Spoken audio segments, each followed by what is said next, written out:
लेकिन आज भी फिक्र की शुरुआत राम मंदिर के चंपत कांड से।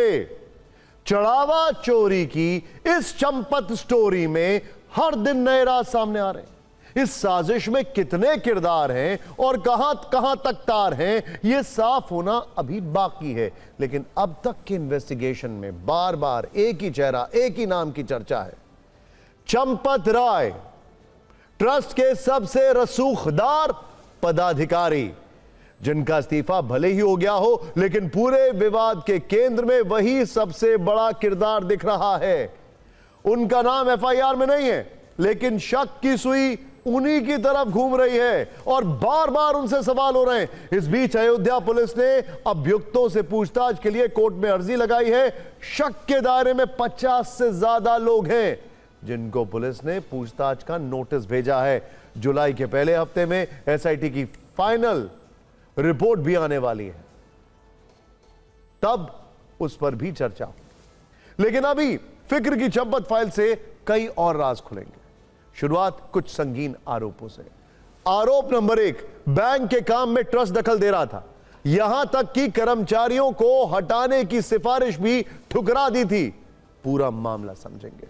आरोप नंबर 2, टिन्नू एंड कंपनी पर मेहरबानी। चढ़ावा गणना में ऐसे लोग रखे गए जो या तो आपस में रिश्तेदार थे या एक दूसरे के परिचित थे। ट्रस्ट ने ऐसा क्यों किया? और ध्यान से देखिएगा, इनका बैकग्राउंड जब आप देखेंगे तो हैरान हो जाएंगे। आरोप नंबर 3, बैंक ट्रस्ट के बीच हुए एमओयू का पालन भी नहीं हुआ। वो क्या नियम थे जिनका पालन नहीं किया गया? एक इल्जाम यह भी है कि नियुक्ति में हेराफेरी की गई, कम उम्र के गैर अनुभवी लोगों को रखा गया था। आखिर क्यों? इन आरोपों के बाद अब यह दावा किया जा रहा है कि राम मंदिर के चढ़ावे में बड़ा इजाफा हुआ है। सवाल यह है कि क्या यह चोरी रुकने का असर है? आंकड़े देखिए। 7 जून को मामला सामने आने के बाद और उससे पहले चढ़ावे में कितना फर्क है, और इस फर्क में ही क्या चोरी का पूरा गणित छिपा हुआ? सूत्र बता रहे हैं कि यह कांड सार्वजनिक होने के बाद चढ़ावे में बढ़ोतरी देखी गई। सूत्रों के मुताबिक 7 जून यानी आरोप लगने से पहले औसतन 16 से 18 लाख, ध्यान से देखिएगा, 16 से 18 लाख रुपए प्रतिदिन चढ़ावे के तौर पर बैंक में जमा किए जाते थे। लेकिन इस विवाद के शुरू होने के बाद यह आंकड़ा औसतन 22 से 24 लाख के बीच पहुंच गया। ये और ये, अब ये तो कोई मत कहे कि पकड़े जाने के डर से यह आंकड़ा बढ़ गया, इसका कोई ताल्लुक नहीं है उससे। खैर, वीकेंड में अधिक भीड़ और बैंक बंद होने से सोमवार को ज्यादा पैसे जमा होते थे। तो क्या राम मंदिर में रोजाना लगभग 5 से 6 लाख रुपए चोरी हो रहे थे? यह गंभीर सवाल है। देखिए, अयोध्या के चंपत कांड से जुड़ी जो भी खबरें आ रही हैं वो काफी चौंकाने वाली हैं। आपने सुना होगा कि ट्रस्ट से चंपत राय और अनिल मिश्रा ने इस्तीफा दे दिया है ना? तो अब एक मासूम सा सवाल यह है कि वो आजकल कल क्या कर रहे हैं? टीवी9 भारतवर्ष ने इसकी पड़ताल की। सूत्रों के मुताबिक वो आज भी फुल टाइम ट्रस्ट की ड्यूटी कर रहे हैं। मैं रिपीट करता हूं, भाई उन्होंने इस्तीफा दे दिया तो फिर वो क्या कर रहे हैं? तो सूत्रों के मुताबिक जो जानकारी मिली है हमारी पड़ताल में, वो आज भी फुल टाइम ट्रस्ट की ड्यूटी कर रहे हैं।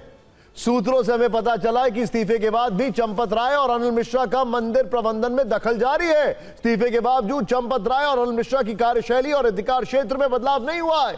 मतलब इतने बवाल के बावजूद दोनों का राम मंदिर परिसर में आना जाना जारी है, यानी चंपत राय अयोध्या में ही मौजूद हैं। इतना ही नहीं, गोपाल राव को तो कल राम मंदिर में गर्भगृह के पास देखा गया। ये वही ट्रस्टी हैं जिनसे एसआईटी ने पूछताछ की थी। खबर है कि गोपाल राव का ना तो कद घटा है और ना ही जिम्मेदारियां कम हुई हैं। सब कुछ पहले जैसा बरकरार है। मंदिर प्रबंधन के फैसले अब भी चंपत राय, गोपाल राव और अनिल मिश्रा ही ले रहे हैं। सूत्रों के मुताबिक कागजों पर इस्तीफा जरूर हुआ, लेकिन जमीन पर पुरानी ही व्यवस्था लागू है और तीनों का रुतबा बरकरार है। तो क्या चंपत राय, अनिल मिश्रा का इस्तीफा एक धोखा है? क्या सिर्फ मामला शांत करवाने के लिए इस्तीफे करवाए गए? वैसे उनके इस्तीफे पर फैसला 11 जुलाई की बैठक में आएगा, जो ट्रस्ट की बैठक है। खैर, तो सवाल यह भी है कि क्या तब तक प्रबंधन इन्हीं लोगों के हाथ में रहेगा? अब जरा ध्यान से एक एक डिटेलिंग आपको बता रहे हैं, उसको समझिए। चढ़ावा कांड की चंपत स्टोरी में आज एक और एक्सटेंशन है। कल उनसे पूछताछ की खबर आई थी, आज उस पूछताछ के कुछ अंश सूत्रों से लीक हुए। खबर है कि पुलिस के सवालों से चंपत के पसीने छूट गए। ट्रस्ट में रसूख रखने वाले चंपत राय को शायद ऐसे सवाल जवाब की उम्मीद नहीं थी। भले ही उनके खिलाफ एफआईआर नहीं हुई है, लेकिन उनका इस्तीफा जरूर हुआ है। पहले उनसे एसआईटी ने भी पूछताछ की और फिर अयोध्या पुलिस ने भी सवालों के तीर दागे। सूत्रों के मुताबिक, ध्यान से देखिएगा, सूत्रों के मुताबिक चंपत राय ने पूछताछ में बताया कि चढ़ावे की हेरा फेरी में उनकी कोई भूमिका नहीं। बट ऑफ कोर्स कोई भी ऐसा कहेगा। मामले का पता लगते ही न केवल संदिग्धों की पहचान करवाई, बल्कि उन्हें पकड़वाने में सहयोग किया। यह भी नेचुरल सी बात है, कोई कहेगा। साथ ही एफआईआर दर्ज कराने की प्रक्रिया भी सुनिश्चित करवाई गई। ओके, सूत्रों के अनुसार हालांकि उन्होंने यह स्वीकार किया कि चढ़ावे में गड़बड़ी ना होने की नैतिक जिम्मेदारी उनकी थी। टिन्नू यादव को लेकर किए गए सवाल पर भी उन्होंने जवाब दिया। चंपत राय ने बताया कि लंबे समय से टिन्नू ट्रस्ट से जुड़ा था, इसीलिए उस पर भरोसा किया। उससे ऐसी हरकत की उम्मीद किसी को नहीं थी, उसने भरोसा तोड़ा है। पुलिस ने यह भी पूछा कि ट्रस्ट से जुड़े लोगों के रिश्तेदारों और परिचितों को काम पर किस आधार पर रखा गया। इस पर चंपत राय ने कहा कि जरूरतमंद लोगों को रोजगार देने के उद्देश्य से उन्हें अवसर दिया गया। ध्यान से पढ़िएगा वो लाइन, जरूरतमंद लोग, ठीक है। उन्होंने स्पष्ट किया कि यह निर्णय उनका व्यक्तिगत नहीं था, बल्कि ट्रस्ट के अन्य पदाधिकारियों की भी इसमें भूमिका रही। इस संदर्भ में उन्होंने ट्रस्ट सदस्य अनिल मिश्रा और गोपाल राव का भी जिक्र किया।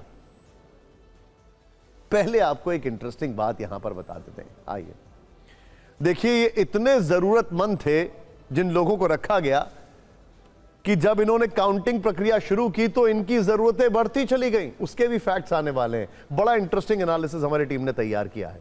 सूत्रों के मुताबिक पूछताछ में वो कई सवालों का जवाब नहीं दे पाए, लेकिन उनके बयान का दूसरे साक्ष्य और अन्य लोगों के बयानों से मिलान किया जा रहा है और इसी आधार पर पूरे घटनाक्रम की कड़ियां जोड़ी जा रही हैं। क्या आपको लगता है इस जांच में विधि का जो तरीका है वो फॉलो किया जा रहा है? मुख्यमंत्री ने ट्रस्ट के पत्र पर एसआईटी बनाई। एसआईटी के लोग आए तो चंपत जी ने कहा, महामंत्री हूं, मेरे से जांच शुरू करिए। और फिर जब प्रिलिमिनरी रिपोर्ट ट्रस्ट को दी गई तो उसी दिन एफआईआर कर दी गई। इसलिए मुझे नहीं लगता कि प्रक्रियाओं का उल्लंघन हुआ है।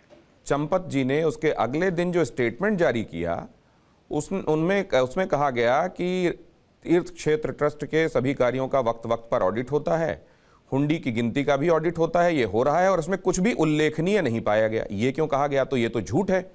मेरे पास में इसका उत्तर नहीं है और अगर ऐसा बयान ना होता तो अच्छा रहता। लेकिन अगर वो पद पर बैठे हुए हैं और लंबे समय से ये चल रहा था, ये प्रतीत होता है, एक दिन की बात ये नहीं लगती है कि किसी एक दिन किसी की आंखों में धूल झोंकी गई होगी। तब ऐसे में प्रतिष्ठा, समर्पण, उनकी इंटीग्रिटी, उनका ट्रैक रिकॉर्ड उनको जांच और जांच की अप्रोच से इम्यूनिटी देता है या इससे कोई फर्क नहीं पड़ता? और अगर कोई फर्क नहीं पड़ता तो अभी तक सर उनके खिलाफ एफआईआर क्यों नहीं है? मैं और आप एक ही ट्रैक पर हैं,